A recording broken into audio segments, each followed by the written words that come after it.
the Department of Justice actually has to be the most independent institution in government for a lot of reasons, and independent from foreign policy. The joke is because the Southern District of New York had so many resources around the world and had so many cases around the world that they kind of were conducting their own foreign policy. That's a joke.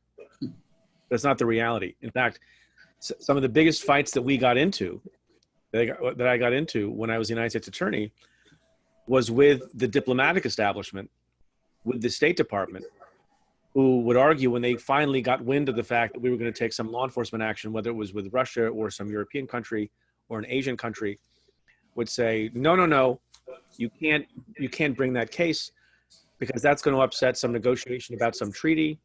That's going to upset some other foreign policy goal we have. And our view was, we are one component of the government, the Justice Department. You are a different component of the government, the State Department.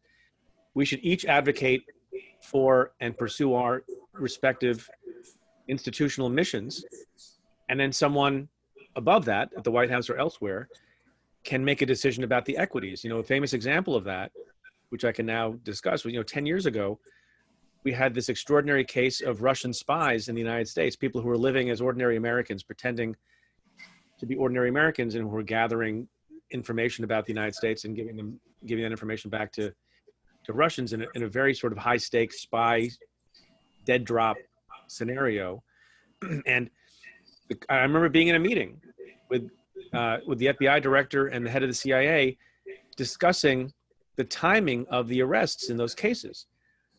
And our view was, the FBI director's view and my view was, these people are committing crimes in the United States of America. And when you commit crimes and you have proof beyond a reasonable doubt of the commission of those crimes, it's very simple. We're very simple-minded in some ways as prosecutors. You have proof beyond a reasonable doubt. There's a federal interest. You pursue the criminal activity. Other folks thought, well, maybe we can delay it because we're in the middle of this was back in 2010.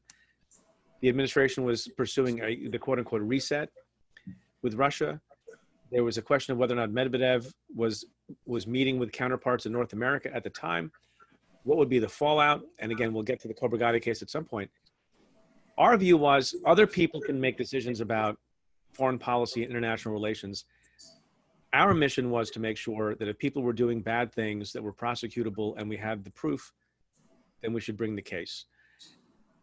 With an understanding that in certain extraordinary circumstances, obviously the security of the United States and the foreign policy of the United States may have something to say about that, but that was not our job in the first instance.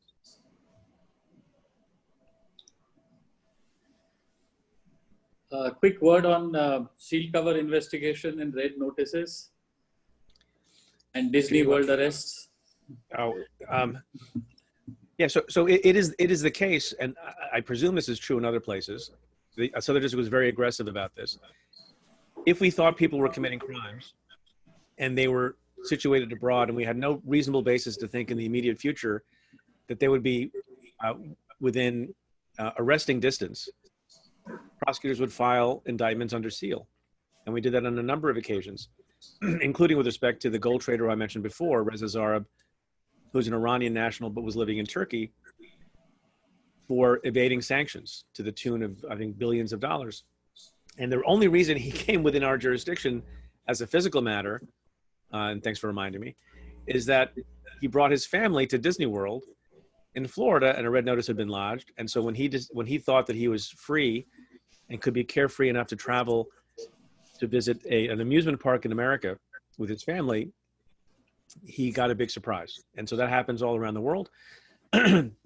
There's sometimes criticism that is abused. I think the abuse occurs mostly on the part of countries like Russia, where they have political prosecutions. I mean, for the red notice system to work and for it to be perceived as fair around the world, there has to also be a perception that each country that is lodging a red notice against someone is pursuing a case in good faith and not for political reasons. So the problem is, I mean, I've always been concerned that there's something lodged against me because the administration in Turkey has lied about me and has said terrible things because of the case against Reza Zarrab, and he was close to the president and the president's family.